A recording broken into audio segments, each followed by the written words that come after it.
allow me now bring in my panelists for the program into this particular broadcast. And I told you earlier, I will be engaging a panel of 3, and it includes Ben Nyabira. He is a program manager, Katiba Institute, and of course also Wilfred Muliro, a governance expert. They are with me in studio. And I'll be hosting Anne-Marie Okutoyi via Zoom. She is a director, research, advocacy, and outreach at the Kenya National Commission on Human Rights. Thank you so much, gentlemen and lady, for creating time for us tonight. All right, we begin straight away. I'll start with you, Ben Nyabira. Just looking at the Constitution of Kenya 2010, a document that many have considered as the most progressive document, not just locally, but even internationally. It's recognized as a document that is progressive. If you look at it, what do you think are some of the strong points in the 2010 Constitution? Thank you so much, and thank you for the opportunity. I think there's so much we can say that is good about the 2010 Constitution. And with regard to whether those things are what we needed to achieve what we intended to solve with the Constitution, I think that will be a different question. But on whether the aspirations and the institutions and the regulation of our conduct that we have in the Constitution is the right one, I would say, yeah, it is the right one. And we have so much that is good with the Constitution. For example, based on our history, we had so much misgovernance in our governance system. And as a result, we created so many oversight institutions that were supposed to ensure that we have good governance in our country. So that is one thing that is a positive thing. But number 2, we know that we have provisions in the Constitution that are supposed to ensure that all of us Kenyans have a culture of good values. Chapter 6 of the Constitution, and especially the leaders, because based on our history, leaders didn't prove to have very good leadership qualities, including integrity. And so I would pick at least those 2 points. First is the leadership and integrity provisions in the Constitution, which we have, and also the many provisions that are intended to ensure that there is adequate oversight on the on our governance system. All right, I'd like a cocktail of responses on this particular question. So Wilfred, I'll also bring you in. What is it that stands out for you about the 2010 Constitution, something that you celebrate as a Kenyan? Thank you very much to have me here again. I would say this, that, this Constitution came about because of not just abrupt emergence from people, an elitist group. It was based on a ripe moment that was driven by Kenyans. And you could see 2 things standing out very clearly. The first one was the idea of devolution. How do we manage the loopholes that were there based on the sessional paper that relied on the highland areas that would be able to have the ripple effects to the other. So there was that story of marginalized areas. And, linked to that politically is the idea of this monster presidency. So everybody was saying the presidency is like a monster, too much power. So how do we find ways of decentralizing power and sharing with other arms of government? And I think it envisages that. So to me, it brings governance closer to the people. It aspires to achieve equity among societies in Kenya. All right. Thank you so much for that. And Anne, thank you so much once again, Anne, for creating time for us tonight. I'd like also for you to chip in and tell us, but with regards to human rights, this constitution came at a time when there were quite a number of issues we were facing as a country, citing even historical injustices and breach of human rights. If you look at how far we've come 10 years down the line and the promise that was enshrined in the 2010 constitution to address some of these issues, are you contented tonight? Thank you, Serfine, for having me on this news bulletin. It's indeed a pleasure. And just to move straight to the issue of human rights, and I like the way we have taken a look and reflected at the journey that we had as a country.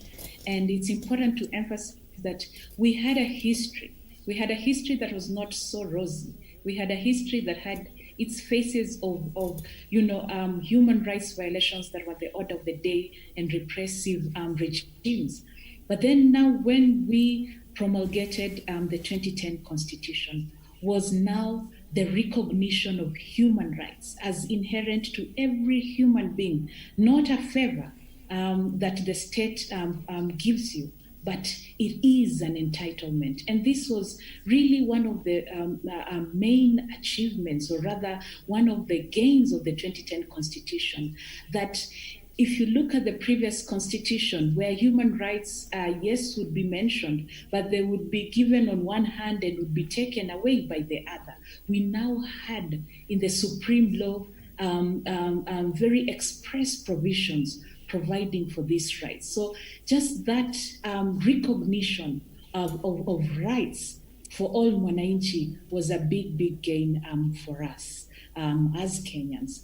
But then also, and it has been mentioned about the oversight institutions, and this, the intention of these institutions really was to provide the necessary checks and balances so that we have state power that is regulated, and we are moving power to the people as opposed to the state.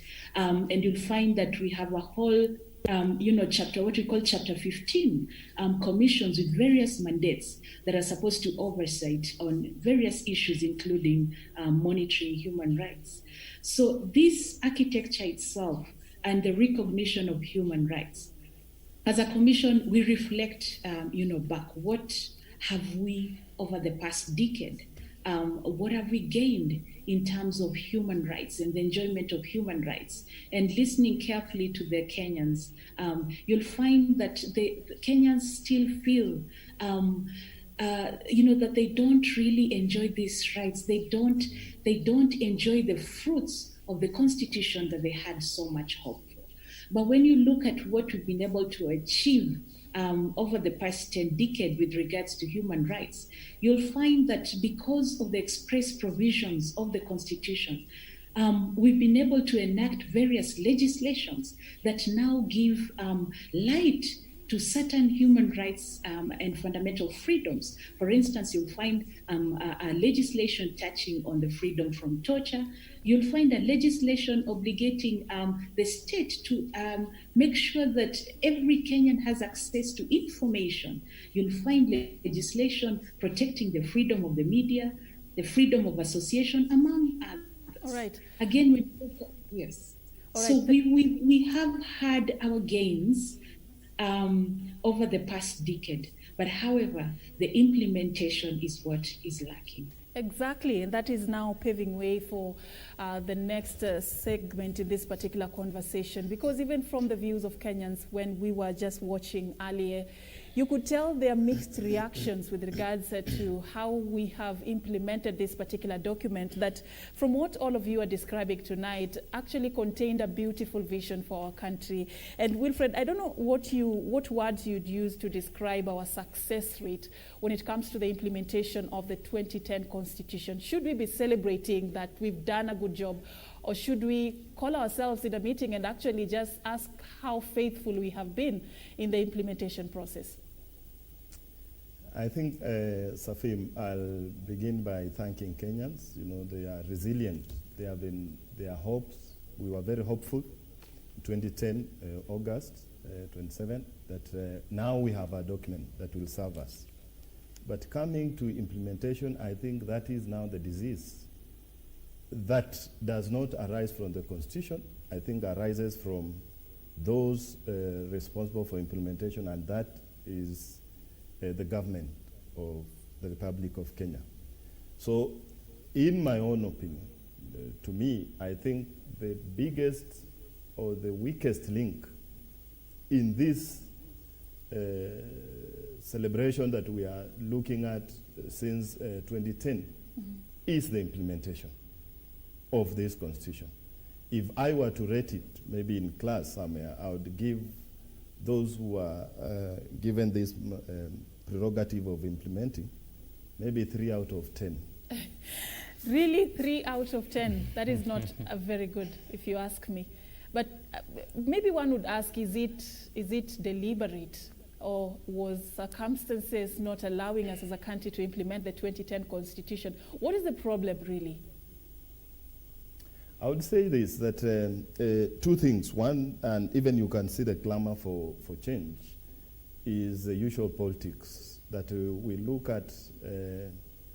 We are looking at the Constitution in terms of political expedience, as if maybe we'll live forever. And the second issue is I would like to slightly maybe press my finger on the other panelists, those within the institutions. The other issue is those independent institutions where we had the highest hopes, you know, that they'll help, especially oversight and even implementation. Over time, they have now declined in their visibility, and even now as citizens, we don't know what their role is in terms of pushing the Republic, the government, to see it that the implementation of the Constitution is up to the end. Because, for instance, the Kenyan National Commission for Human Rights, at this time, maybe, I'm very interested, you know, in politics, I follow what happens, but I will not be able to mention the past 2 chairpersons of that commission. I can only remember Maina Kiai, because at that time there was some form of independence. And I think it's not a problem of the people within there, it's the executive has stretched its hand. So they are selecting who will be the ombudsperson, who will be in charge of that, who will run the Kenya Commission for Human Rights. So all these commissions are now, again, just like Parliament, kneeling before the executive to see what they can be allocated. So Wilfred, to perform. if I get you clearly, you're saying such institutions probably failed by not being as present and as aggressive, as effective as was expected? Exactly. We are not seeing that. The good thing is that Anne is with us. So Anne, probably before I move to the next question, you'd like to respond to that. Wilfred is raising a concern about the level of effectiveness of institutions like the one that you work with, the Kenya National Commission on Human Rights. Probably you'd like to expound on, you know, what you have done from your part to help us in this journey of realizing the implementation of the Constitution. Thank you so much, Serfine, and Wilfred, for those comments. And maybe just to start us off is just to say that the independent institutions and the constitutional commissions that have been put, by the Katiba, if you take a critical look at what, for instance, the Human Rights Commission has been able to achieve over the past decade, it has led to a lot of positive, impact in terms of human rights. And I'll just start off by mentioning, for instance, the discrimination element in terms of certain groups in society that have historically been forgotten. And because of the work of organizations like the Kenya National Commission on Human Rights, among other actors, these groups are now beginning to be recognized as equal on their own accord. And I'll just mention one or two. For instance, the intersex persons. It was because of the advocacy of the Commission taking these cases to court because of the violations that these intersex persons have historically faced. For the first time, in the just concluded census, or rather the census that was carried out last year, for the first time in history, the intersex persons were now recognized as a third sex. And this is the kind of impact that oversight institutions like the Commission have. And I'll just mention one other, that the Kenya National Commission on Human Rights has undertaken a lot of interventions in terms of protecting the rights of prisoners. And for the first time in 2017, you'll realize that during the elections, prisoners were allowed to vote. Even amidst challenges, that was a step towards the right direction. Right, and if you look again at a lot of the legal framework and the jurisprudence that emanates from our courts, you'll realize that institutions like the Kenya National Commission on Human Rights has actually moved to court to defend a lot of those violations that continue happening. You'll see the Kenya National Commission on Human Rights strongly condemning police brutality during elections. All right, and this kind of documentation, this kind of redress, this kind of public interest litigation is what the Constitution aspired to. However, right. I must mention this. Sorry, and allow me to cut you short in the interest of time. But then again, you're really bringing out some of the efforts that you have put in place as a commission to move forward the human rights in the country. But then also, just exploring the Constitution further. Allow me bring Ben into this conversation as well. Ben, earlier Wilfred rated us at 3 out of 7. When it comes to implementation of the Constitution. Probably, let's look at the other side of the coin. What are some of the missed opportunities if you look at how we have implemented this document? What is it that probably was promised and it is a promise that has not been delivered to Kenyans till date? Thank you so much. So I think one of the missed opportunities is the goodwill that Kenyans have towards devolution. We have had since 2013 the devolved system of government. And as a result, we know that quite a big chunk of money has gone to the counties. But then we also know that not all counties, for example, are experiencing good development in their counties.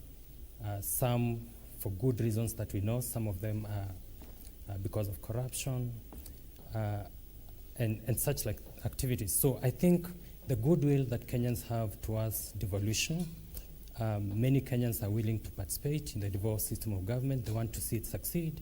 But then we also know that many leaders in those counties have not done very well in ensuring that they meet their mandate as is required. Mm-hmm. So I think that is one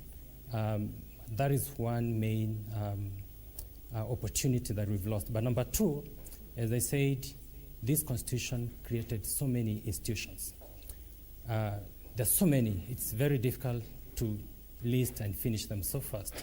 But then we know that in Parliament, for example, we added another, Parliament House, that is the Senate.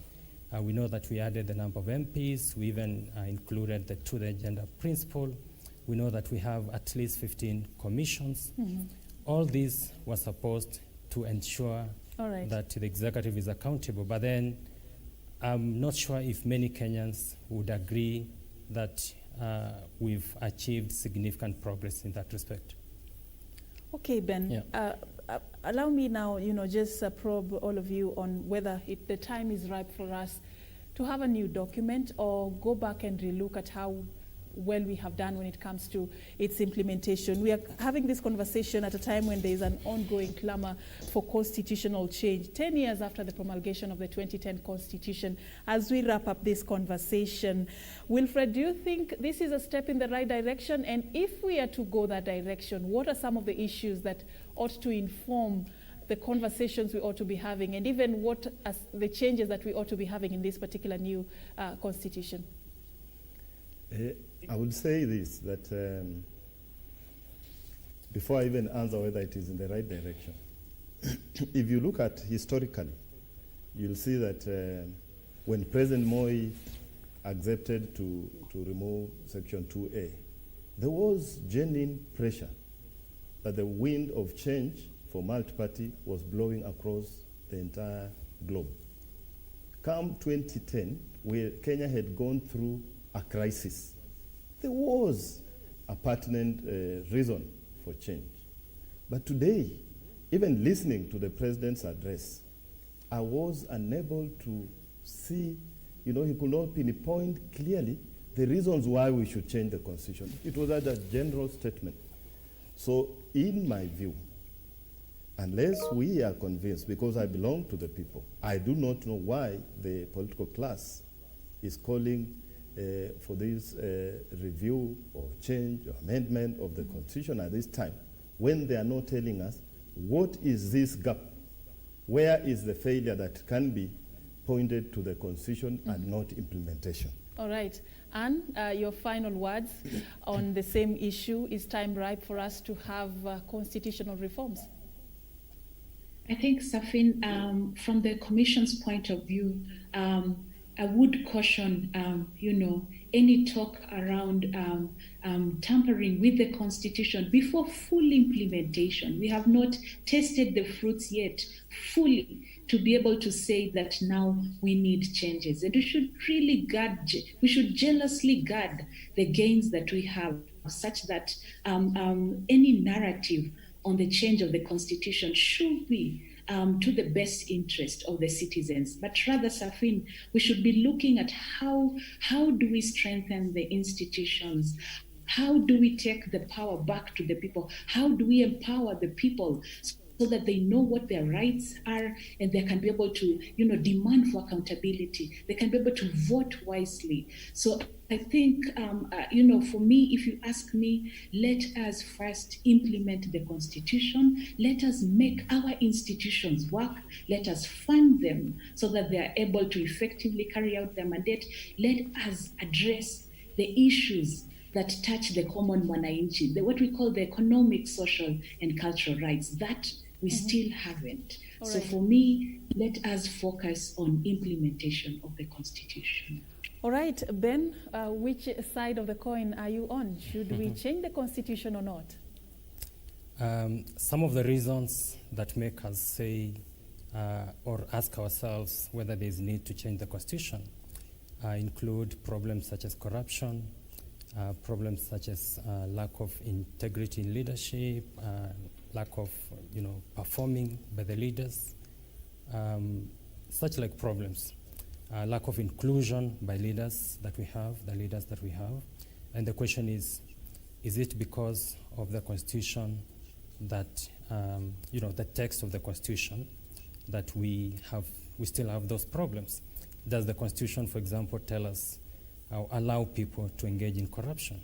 Does the Constitution allow people not to be more inclusive? Does the Constitution allow us, what other problem do we intend to address? All those problems, none of them is because of the text of the Constitution. And so I don't think if we intend to address the problems that we are currently facing, I don't think that the solution is in changing the text of the Constitution. However, without contradicting myself, we also create the Constitution in order to regulate the conduct of people. If the argument is to say, for example, that the system that we have creates competitive elections, and so that maybe we need to remove the presidency during general elections so that there is no, the competitiveness that we witness during presidential elections, that can be an argument that can hold. But then Right. if then there is to be an argument towards change of the Constitution, it has to be sound. It has to be argued properly. All right, thank you so much, Ben Nyabira, Program Manager, Katiba Institute. I was also engaging Wilfred Muliro, a governance expert, and on Zoom we were joined by Anne-Marie Okutoyi. She's a Director, Research Advocacy and Outreach at the Kenya National Commission on Human Rights. Thank you so much, gentlemen and lady, for creating time for us.